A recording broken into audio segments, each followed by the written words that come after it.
बातचीत करने के लिए सुनील प्रभात हमारे संवाददाता हमारे साथ सीधे जुड़ रहे हैं। सुनील, क्या स्थिति मौसम की रहने वाली है और मौसम विभाग के अफसर क्या जानकारी दे पा रहे हैं?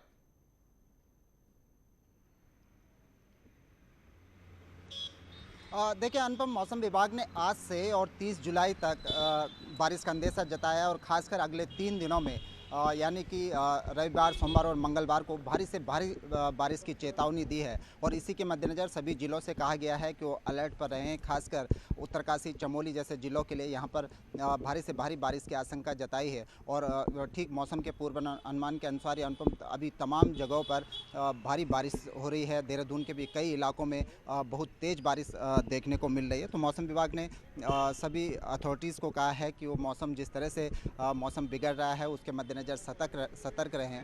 प्रदेश में अभी भी 200 से अधिक सड़कें अनुपम पूरी तरह से ब्लॉक हैं लैंडस्लाइड के चलते, मलबा आने के चलते। हालांकि उनको खोलने का काम जारी है, लेकिन भारी बारिश के बीच जो राहत का काम है उसमें रुकावटें आ रही हैं, जिसके चलते जो ग्रामीण संपर्क मार्ग हैं, जो ग्रामीण जो कनेक्टिविटी है वो भी पूरी तरह से ठप पड़ी हुई है। तो मौसम विभाग का कहना है कि अगले 3 दिन भारी से भारी बारिश हो सकती है। इसके बाद 30 जुलाई तक भी मध्यम गति की बारिश प्रदेश में जारी रहेगी। जी सुनील, बहुत बहुत शुक्रिया। आप नजर बना के रखिए, आगे भी हम आपसे अपडेट लेते रहेंगे। सुनील प्रभात अपडेट दे रहे थे मौसम के बारे में। यहाँ पर कहां पर तेज बारिश होगी और कहां पर रेड अलर्ट जारी किया गया उसके बारे में अपडेट दे रहे थे। आगे बढ़ते हैं।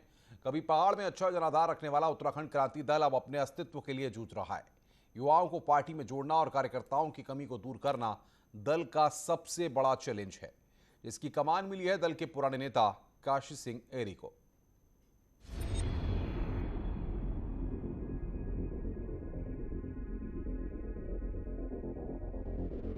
एक समय पहाड़ की नब्ज से वाकिफ उत्तराखंड क्रांति दल अपने अस्तित्व की लड़ाई में ही उलझा पड़ा है।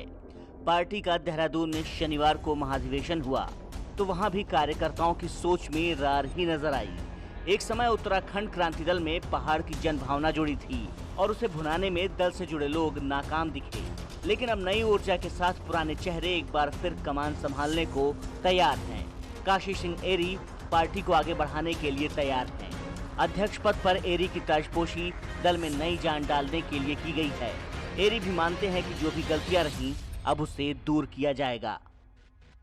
पीछे रह गया उत्तराखंड क्रांति दल, तो उसमें उत्तराखंड क्रांति दल की भी कुछ कमियां रही होंगी। 2022 तक हम किस तेजी से इन कमियों को दूर कर सकते हैं, जनता के मुद्दों को लेकर जनता के बीच में जा सकते हैं और जनता को कन्विंस कर सकते हैं, वही हमारे सामने चुनौती है। उत्तराखंड क्रांति दल ने जो राज्य बनाया है वो यूथ को देखते हुए बनाया, युवकों के लिए बनाया है। इसलिए बनाया कि जो पलायन हो रहा था उस समय पलायन रुक जाए, इसलिए हम नौजवानों के लिए राज्य बनाया और नौजवानों को हम नेतृत्व देना चाहते हैं। और हमारे साथ इस बार जो है वो 100% जो है नौजवान ही है।